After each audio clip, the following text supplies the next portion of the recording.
Bugungi videoda sizlar bilan Gravitron, ya'ni turnik hamda brus trenajyorini pomochnikli versiyasi bilan ko'rib tanishib chiqamiz.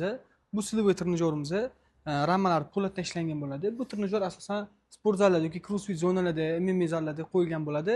Bu narsa sportda endi boshlaganlarga, ya'ni og'ir vazirliligi, turnik brusi o'zini vesini to'liq ko'tara olmaganlarga yoki bo'lmasam turnik va brus mashqlarini patqutini ko'paytirmoqchi bo'lganlar uchun tavsiya qilinadigan trenajyor hisoblanadi. Aynan bu Power Gym degan model Dahozo brendining zavodida ishlab chiqarilgan bo'ladi. Qalinligi 5-6 mm atrofidagi po'latdan yasalgan bo'ladi. Toshlari ham po'lat tosh bo'ladi.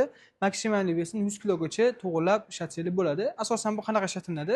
Mana pomochniki yig'ib qo'yib, agar siz turnik brus qilishni biladigan bo'lsangiz, agar shart emas bo'lsa yig'ib qo'yib, oddiy holatda tashqariga yoki ichkariga qilib turnik hamda brus mashqlarini bajarsangiz bo'ladi. Yoki siz o'zingiz vaziningizni ko'tara olmasangiz, sportni endi boshlab, turnik va brus qilishni endi o'rganayotgan odam bo'ladigan bo'lsangiz, mana bu pomochnikni pastga tushirib qo'yib, bemalol o'zingiz vesingizga moslab, bu yoqda toshlar bo'ladi.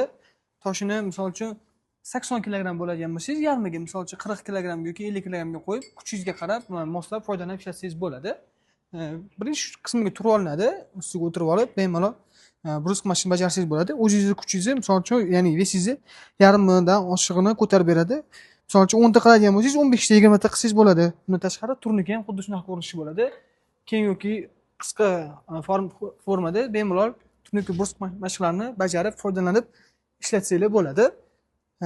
Buni asosan sport zallariga qo'shadi, lekin sizlar buni uyga qo'yib qo'yadigan bo'lsanglar ham, farzandingiz uchun yoki o'zingiz uchun, umuman olganda ayol uchun ham bu bemalol foydalansa bo'ladigan trenajyor hisoblanadi. Sababi muskullar hamda umurtqa pog'onasi suyuli bu trenajyordan foydalangan payt ancha mustahkamlanadi. Sizlarga ham shunaqa sifatli hamda qiziqarli trenajyorlar kerak bo'ladigan bo'lsa, pastki raqamlarga aloqaga chiqib olasizlar.